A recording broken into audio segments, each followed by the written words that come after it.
Hey there, I'm Erica with Poka-Yoke Solutions, and I'm going to help show you a quick method that you can use to begin to identify some of the most common issues that you run into as a business owner or running a business. So what types of issues? This is really good for a large variety of things. One is staff. So staff not being aligned, people not being on the same page. Maybe your company is big enough that you have different departments and the departments don't seem to be aligned and you can't quite tell what is off. Maybe your company is smaller and it's the difference between the person who does sales and the person who does the admin activity or the office manager, or maybe it's even between yourself and one of those people, a misalignment of expectations or how things happen in your business. A feeling of waste. Maybe you feel like, why does this take so much time to do? Why do we have to hire another person right now when I feel like we have everybody like here could do this work?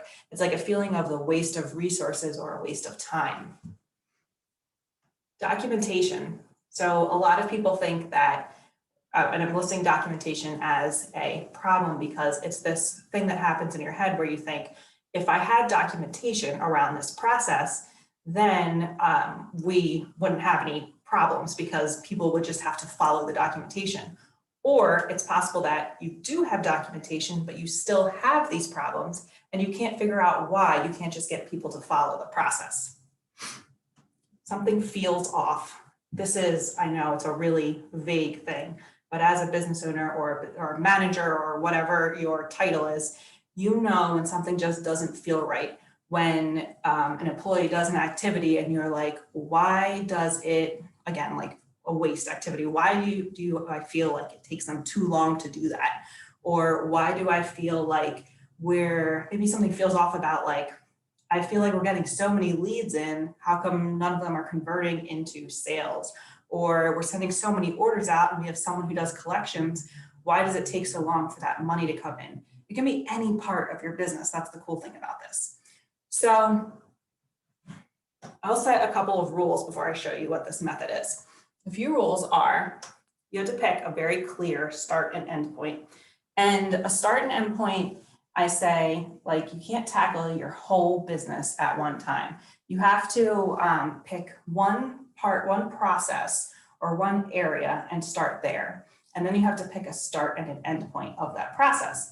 So if I, and I do this with my clients. So when I suggest where to start, I usually talk to them about what their issues are, what are they hoping to accomplish by having someone help them optimize their business. What does that really mean to them? And what it really means to them is there's some sort of problem that they're coming into that they need help figuring out how to solve for. And there could be various problems. It could be the things that I mentioned before about like, I feel like we're spending too much time, but you have to get specific. Like, I know some of the places I'm spending a lot of time are on following up on leads, or I know that it takes too long for money to come in after we bill customers, things like that. So pick a start and end point. So if we're going to talk about like an order flow process, which is a huge thing to tackle, but a start point would be the order is received from the client. And then the end point could be when the cash is collected from the customer. So it could be like a contract or an order that you get in, and then, you know, the services or the product is fulfilled, and then an invoice goes out. Or if it's like a monthly thing, you know, I think you follow what I'm saying. You send an invoice at the end of the month, but that would be the start and the end point of that process. Another example could be from the time a lead comes in to the time they go under contract. So the start point would be the lead information is received, or the prospect's information is received, and the end point would be the contract is signed. So I'm only tackling that small area when I do this. The next tip is, it's best to do this with your team. You can do this by yourself to start, but it is best to include the whole team. If you do this by yourself to start, and you walk through the process that I'm going to show you here, you're going to end up making a lot of assumptions about things that you think are happening a certain way. But when you get people all in the room together, what you're going to find is that things don't actually happen the way you think they happen. And there's all of these other things that are causing these problems to arise. So with that said, with the team, be ready for that. One of the ways that I try to be ready for that is I'll keep another notepad or something where all of the things that they start to talk about that don't fall into that process, that are out of scope of what we're trying to define, or that they don't fit into what we're doing in that moment. You can't allow the conversation to get sidetracked, but you have to take note of it and write it down so that you can, so that you know it and you can tackle it later. So I'm going to show you this method. This is one that's used in Lean Six Sigma, if you're familiar with that.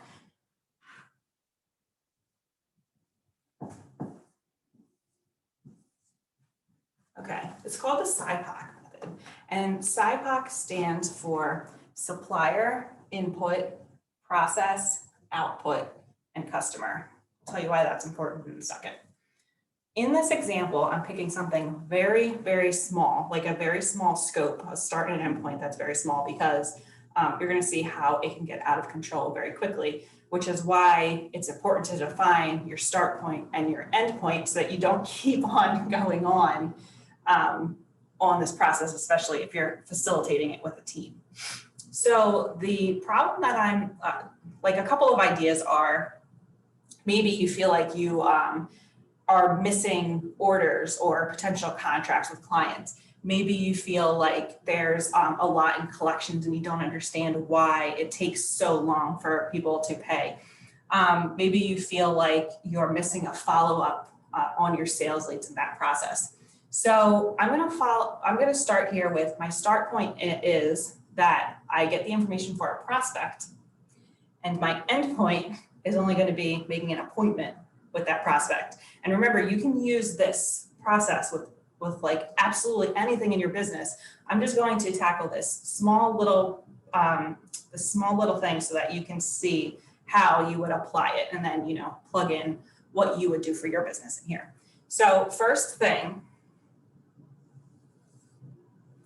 the supplier of the information. So the prospect is going to supply information into probably a contact form. Let's say it's a contact form on your website. They're interested in your services. They're going to fill out a contact form on your website. So the supplier,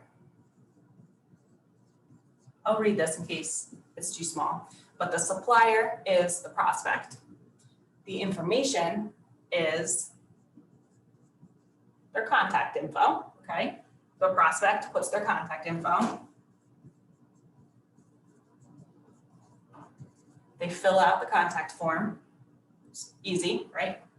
The output, a lot of times I see that then the information that's submitted into a contact form gets sent out via an email to somebody to follow up on. Maybe it goes into maybe in your instance, it goes into a CRM system. I'm just going to use an email as this example.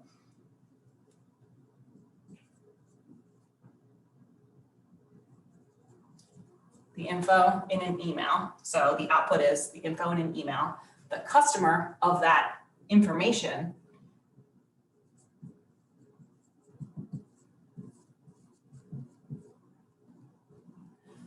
I see this happen a lot.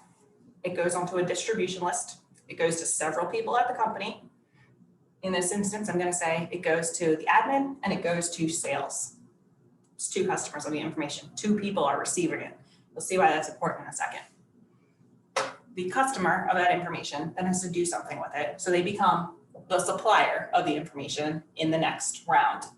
So admin has to do something with that information and sales has to do something with it. Maybe one of them ignores it.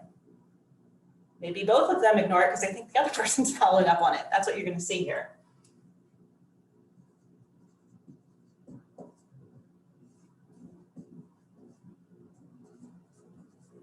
Admin and sales, and this, what when you do this process, you'll begin to, I'm going to show you, like we'll circle the gaps.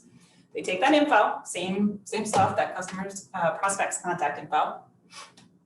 Maybe the process is that they're supposed to then call that customer and follow up, or prospect. And their goal is to set an appointment. So the process would be call to set an appointment. If they, many things can happen here. Maybe they don't answer the phone, maybe they leave a message, maybe there's no voicemail, can't leave a message, maybe they do set an appointment. The output could be then an appointment is set, a voicemail is left. I don't know, if they didn't answer the phone, there's no output that happens. So that's important to note. And then each of those three things should have a person to do something with that information. If the appointment is set, then great. Sorry, prospect. And probably sales, both have to do something with it. The prospect, you have to make sure it gets onto their calendar, and that you made the appointment with them. And sales probably has to enter it in the CRM system to say that is what happened with that, with that prospect's information. Voicemail is left. A lot of people think, well, voicemail's left, so ball's in their court, they'll call me back. We know that in sales, we don't want to follow that process, but how many times do we have a process defined for what happens? What's the follow-up? A lot of times that isn't defined. And then no answer, can't leave a voicemail. A lot of times that isn't defined either. So here's a few things that, and this is all I'm going to talk about right now in this example, because we've already got a couple of different gaps. First, if we have the prospect's info in an email and it's going to multiple people, who's the gatekeeper of that and who's responsible for it? This is when putting together roles and responsibilities and expectations for employees is really important. If it goes to multiple people, maybe they think each other is doing it. Maybe they get frustrated with each other. This is one of the things that can cause people to not be in alignment. And then in this calling to set an appointment with these different outputs that I mentioned, if you don't have a process in place for each of these things, this is another place where things can fall through the cracks and people can get frustrated with each other. So maybe you're frustrated with your sales team because you're spending all this money on advertising. Maybe you see that your marketing efforts should be paying off, but why aren't those leads converting into actual prospect appointments and then into sales? It could be here. It could be in this part of the process. Maybe there isn't a well-defined follow-up. Maybe, so I'm circling the gaps, but when you get into solution phase, obviously you want to go through your whole process first, whatever that process is, and identify the gaps. But then when you get into the solutions, and this is all can happen in one meeting, you just have to make sure to say, we're still, brainstorming. And then for your solutions, maybe maybe having the information output directly into a CRM system so that it's integrated and it's there is the best step, so that it skips this trying to figure out who does what. And then it's able to streamline that part as well. But you can see how this makes it, because we're looking at it on such a granular level, this makes it super easy to see what the issue is. You just have to make sure that instead of making an assumption that, well, the info comes in on email, it goes to sales, does it go to sales? Is that it? Or is that part of the problem? So that's why this is really cool to have your whole team together to facilitate this as an activity. You'll begin to hear people be like, if you write this up there, you'll begin to hear people be like, oh, yeah, well, I get that too, and I don't know what to do with it. Or sometimes I do this thing and sometimes I do this other thing. That's why it's good to have a lot of people involved. So if you're looking to, or if you have a problem that you feel like is really ill-defined, you're not sure what that problem is, you want to try to fix it, and you want to try to optimize your business or scale or do, that great term, do more with less, do more with your existing people. This is a fantastic method to start with, and it will give you the specific action steps you need to take in order to, drive the results of standardizing your business. And then that's when documentation begins to help, after you get this stuff figured out. And a lot of times when I'm brought in for documentation, this is what we have to do first, because people won't follow documentation if it doesn't line up with reality. So you have to fix reality first in order for documentation to work. I hope this was helpful and that you are able to use this to help solve a problem for you guys sometime in the near future. Take care.